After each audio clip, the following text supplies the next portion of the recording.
एक ऐसे विजेता की कल्पना करें जिसने कोई युद्ध नहीं बल्कि खुद को जीत लिया हो। हाँ, और इसी जिन यानी विजेता के विचार से जैन धर्म का नाम जुड़ा है। आज हम इसी परंपरा की गहराई में उतर रहे हैं और खास तौर पर इसके 24वें और अंतिम तीर्थंकर भगवान महावीर के जीवन को समझने की कोशिश करेंगे। जी। हमारे पास जो जानकारी है वो एक राजकुमार के महावीर बनने की एक असाधारण कहानी बताती है।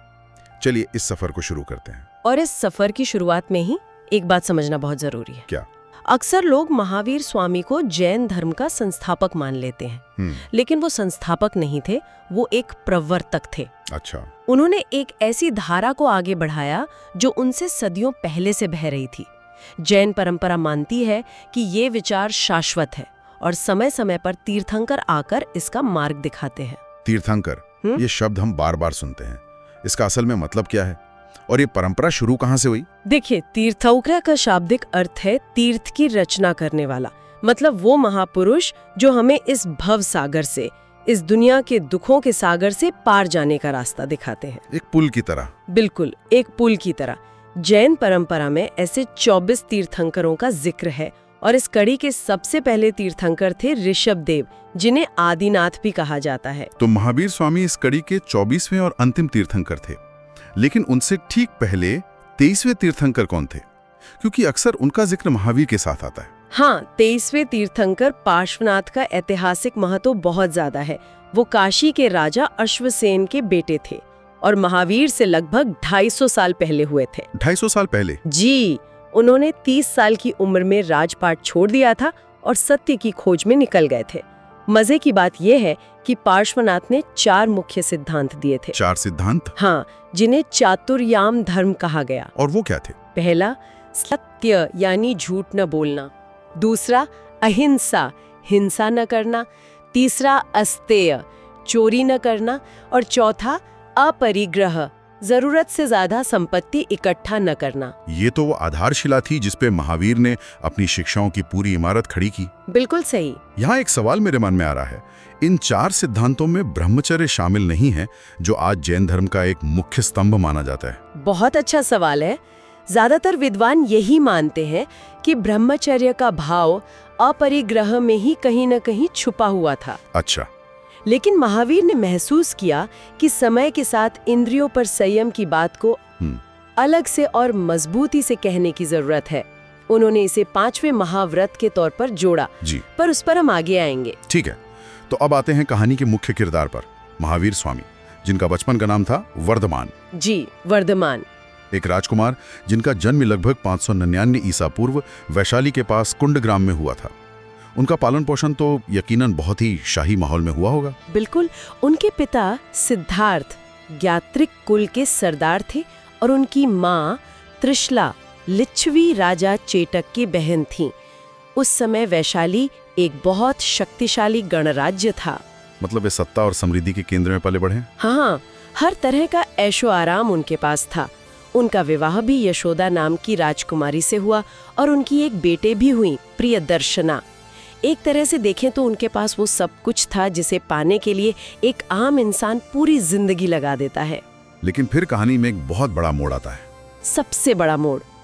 30 साल की उम्र में अपने बड़े भाई नंदीवर्धन से आज्ञा लेकर उन्होंने घर छोड़ दिया, सब कुछ। और इसके बाद जो 12 साल का दौर आया, वो शायद इंसानी आत्मनियंत्रण की सबसे कठोर परीक्षाओं में से एक था। 12 साल, ये कोई साधारण तपस्या नहीं थी। जैन ग्रंथों में इसका जो वर्णन मिलता है वो रोंगटे खड़े कर देता है। कैसा वर्णन? आप कल्पना कीजिए, 12 साल तक मौसम की हर मार सहना, चाहे वो जलती हुई धूप हो, कड़ाके की ठंड या मूसलाधार बारिश, और वो भी बिना किसी आश्रय के, अक्सर बिना कपड़ों के। ये तो सुनना ही मुश्किल है। लोग उन्हें पागल समझकर पत्थर मारते थे, गांव के बच्चे मजाक उड़ाते थे, लेकिन वे अपनी ध्यान अवस्था से कभी विचलित नहीं हुए। यह आत्मनियंत्रण और सहनशीलता की पराकाष्ठा थी। तो इस कठोर तपस्या का अंत कैसे हुआ? इसी तपस्या के 12.5वें साल में 42 वर्ष की उम्र में जृंबिक ग्राम के पास ऋजुपालिका नदी के किनारे एक साल के पेड़ के नीचे उन्हें कैवल्य की प्राप्ति हुई। कैवल्य मतलब? परम ज्ञान, वो क्षण जहाँ सारे भ्रम, सारे बंधन, सारे सवाल खत्म हो जाते हैं और सिर्फ शुद्ध चेतना बचती है। तो एक तरह से उस दिन राजकुमार वर्धमान का अस्तित्व खत्म हुआ और महावीर का जन्म हुआ। आप इसे बिल्कुल ऐसे समझ सकते हैं। इसी ज्ञान प्राप्ति के बाद वो महावीर कहलाए।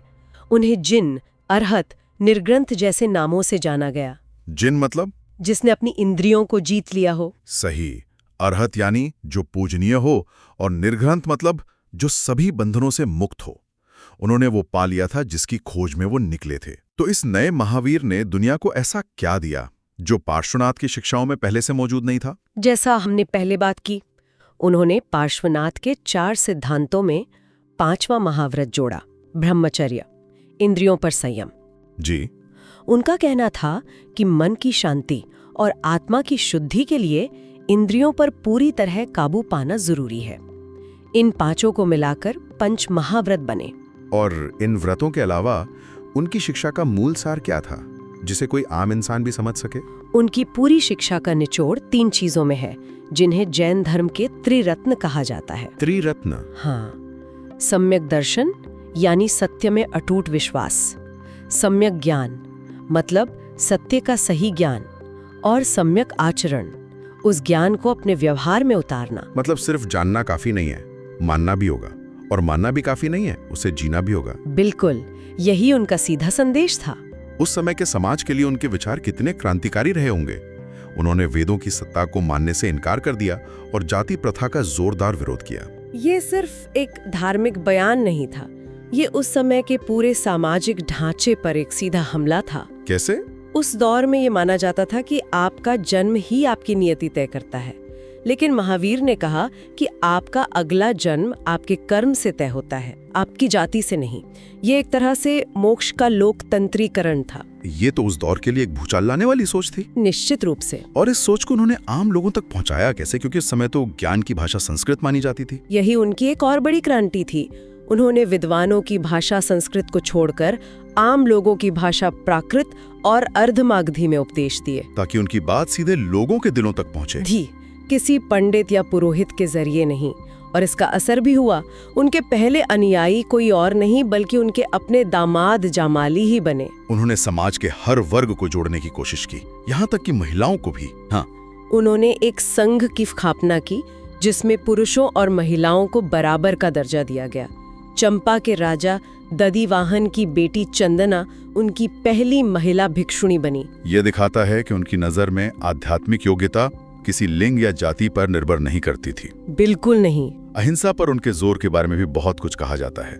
जैन धर्म में अहिंसा की अवधारणा कितनी गहरी है? बहुत ज्यादा गहरी। ये सिर्फ किसी को जान से न मारने तक सीमित नहीं है, ये मन, वचन और कर्म तीनों स्तरों पर होती है। सोचना भी नहीं, बोलना भी नहीं और करना भी नहीं। हाँ, अहिंसा पर इतना जोर था कि शुरुआती जैन परंपरा में कृषि को भी अच्छा नहीं माना गया, क्योंकि हल चलाने से जमीन में रहने वाले अनगिनत जीव मर जाते हैं। 30 साल तक उपदेश देने के बाद 72 साल की उम्र में पावापुरी में उन्होंने अपना शरीर त्याग दिया, जिसे निर्वाण कहा जाता है। जी, 468 ईसा पूर्व में। एक ऐसी शक्तिशाली शख्सियत के जाने के बाद उनके अनुयायियों ने उनकी विरासत को कैसे आगे बढ़ाया? यकीनन सब एक साथ रहे होंगे। अक्सर ऐसा लगता है, लेकिन इतिहास कुछ और ही कहानी बताता है। महावीर के निर्वाण के लगभग 200 साल बाद मगध में एक बहुत भयानक अकाल पड़ा।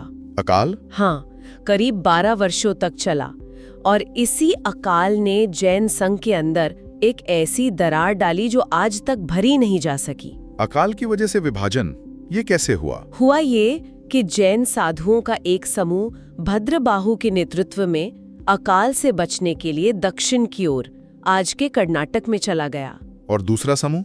दूसरा समूह स्थूलभद्र के नेतृत्व में मगध में ही रुका रहा। जो लोग मगध में रुके, उन्होंने बदलती परिस्थितियों के हिसाब से कुछ नियमों में ढील दी, जैसे कि सफेद वस्त्र पहनना शुरू कर दिया। और जब दक्षिण गए हुए साधु वापस लौटे तब टकराव हुआ होगा। कल्पना कीजिए, 12 साल बाद भद्रबाहु अपने अनुयायियों के साथ लौटते हैं। वे पूरी तरह महावीर के कठोर नियमों का पालन कर रहे हैं, वस्त्रों का भी त्याग किए हुए हैं। और यहाँ आकर वे क्या देखते हैं? वे देखते हैं कि जो लोग रुके थे उन्होंने सफेद कपड़े पहनने शुरू कर दिए हैं। ये सिर्फ कपड़ों का मतभेद नहीं था, ये सिद्धांत और शुद्धता की लड़ाई बन गई और यहीं से जैन धर्म दो मुख्य शाखाओं में बट गया, श्वेतांबर और दिगंबर। सही कहा। जो मगध में रुके थे वे श्वेतांबर कहलाए, क्योंकि वे श्वेत यानी सफेद वस्त्र पहनते थे, और जो भद्रभाव के साथ लौटे थे वे दिगंबर कहलाए, क्योंकि वे दिशाओं को ही अपना वस्त्र मानते थे, यानी वस्त्रों का पूर्ण त्याग। जी। उनका मानना था कि एक साधु के लिए कोई भी संपत्ति रखना, यहाँ तक कि कपड़े भी, अप्रग्रह के सिद्धांत के खिलाफ है। मतलब सिर्फ कपड़ों को लेकर ही मतभेद नहीं था, बल्कि सिद्धांतों की व्याख्या को लेकर भी था। हाँ, और ये अंतर बहुत बुनियादी हैं। जैसे श्वेतांबर मानते हैं कि महिलाएं भी मोक्ष प्राप्त कर सकती हैं, और वे 19वें तीर्थंकर मल्लिनाथ को एक महिला मानते हैं। और दिगंबर महावीर स्वामी को विवाहित मानते हैं, जबकि दिगंबर मानते हैं कि वे अविवाहित थे।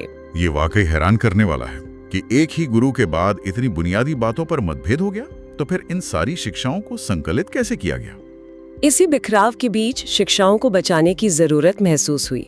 इसके लिए जैन संगीतियां यानी बड़ी परिषदें बुलाई गईं। कहाँ? पहली संगीति पाटलिपुत्र में हुई, लेकिन दिगंबर अनुयायियों ने उसका बहिष्कार कर दिया। आखिरकार 6ठी शताब्दी में गुजरात के वल्लभी में दूसरी संगीति हुई। और वहाँ क्या हुआ? उसी परिषद में जैन साहित्य जैसे 12 अंग और 12 उपांग को अंतिम रूप दिया गया, जो आज श्वेतांबर परंपरा के प्रमुख ग्रंथ हैं। तो आज की चर्चा को अगर समेटें तो हमने एक राजकुमार की यात्रा को समझा, जिसने राजपाट, परिवार सब कुछ त्याग कर खुद को जीतने का रास्ता चुना। इसकी कहानी है एक ऐसी विचारधारा जिसने चंद्रगुप्त मौर्य से लेकर कलिंग के राजा खारवेल तक को प्रभावित किया। हाँ, और कई राष्ट्रकूट राजाओं को भी।